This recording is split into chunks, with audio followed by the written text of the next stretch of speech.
is an L494 Range Rover Sport Dynamic. It is a cracking car. It's got a whopping 4.4 litre diesel V8 twin turbo engine, which is almost guaranteed to put a smile on your face. It also has that luxury Range Rover interior. What's not to love? It is, however, 12 years old, has done 130,000 miles and is starting to show some signs of wear, most notably that rear right quarter, which is looking a little sorry for itself. This is the sort of problem you can start to see on a vehicle of this age. As it sits, its airbag is losing compression and it's sitting down on its suspension just in this rear right quarter. Something is clearly wrong and it needs putting right.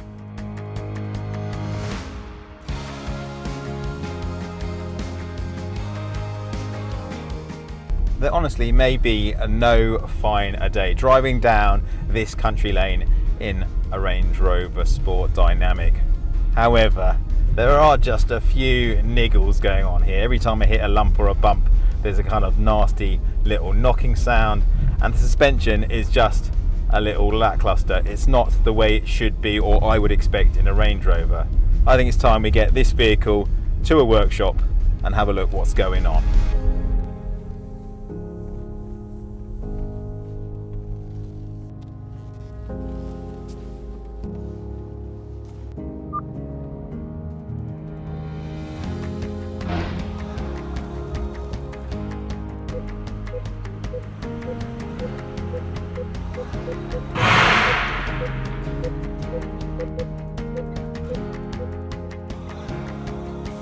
Hopefully we can all agree I'm now looking the part.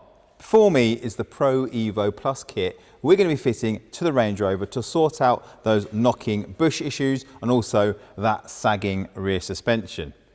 But before we do, a word of wisdom for the wise. This is some serious kit, and that is a 2.5 ton vehicle. So you shouldn't be carrying out any of this work without the correct lifting gear and if you're not a competent person, which apparently I am. Right, let's take a look at this kit. We're going to start with the front stuff.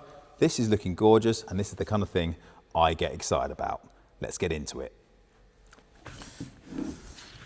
When I did my engineering apprenticeship, we were taught to handle all of the parts we were working with, and that's because your hands are a really great way to feel the quality but also issues on a part, anything sharp or nasty. And I can tell you what, this part feels like quality. I mean, it's got gorgeous anodized aluminium on this shield, and this gator rubber, it just feels premium. You can kind of see the quality.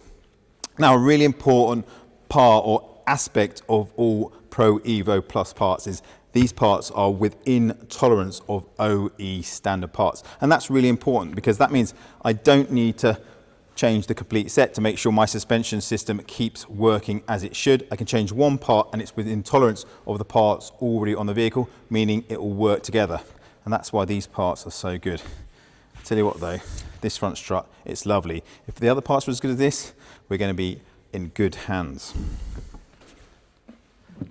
This is the front lower suspension arm. It's made of cast steel, and I tell you what, you can feel the weight. But yet again, you can just see the quality of the casting. Now, a really critical element of this component is geometry. Get the geometry wrong and the way the vehicle handles is not going to be good. And that's a problem cheaper suppliers really suffer with. But at PROEVO Plus, they use a range of special jigs that ensure the geometry is spot on within OEM tolerance. The other big part of this component is the rubber compound in this large bush. If that was to be wrong, the way the vehicle would handle as part of the suspension would be bad. But they've used the Shore hardness test to ensure this compound is exactly as needed. Yet again, I can just see the quality in this. Okay, moving on to the big one, the compressor. This is the bread box style air compressor, which fits in the spare wheel well of the Range Rover. Now, there are two main reasons this might have failed. One, the relay that controls it has permanently latched on, meaning it never turns off and eventually burns out. Two, there is a leak somewhere in the system. This is pumping air to try and overcome that, so yet again never turns off and eventually burns out. Now, the good thing is, this is a plug and play replacement. And that means we can simply fit and forget it. There's going to be no need for any lengthy, complicated reprogramming. Plug it in, plumb it in, it's going to work. The perfect solution. This is the rear strut. It's oil dampened and has a CVD, which stands for constant velocity damping.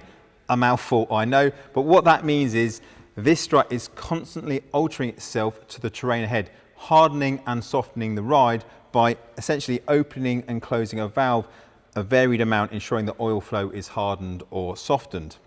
There is a real big problem out there on the market with cheaper alternatives. Rather than having the CVD in there, they put a resistor in there that tells the computer that everything's all right, but they're not actually doing that variable ride, which is going to give you a nasty ride in the Range Rover. This is the rear air spring. It does exactly the same as a rear steel coil spring, but by using rubber and air. And it's in components like this that quality really matters. This neoprene rubber here, if it was too thick, the suspension could be too hard, or if it was too thin, it could simply burst, giving you no suspension at all. And then there's things like this retaining ring. If you look at it closely, it has no weld or join at all. I have no idea how they get it on there. Apparently it's magic. Anyway, that's enough talking about it. It's time to get these things fitted on the vehicle and see how they perform.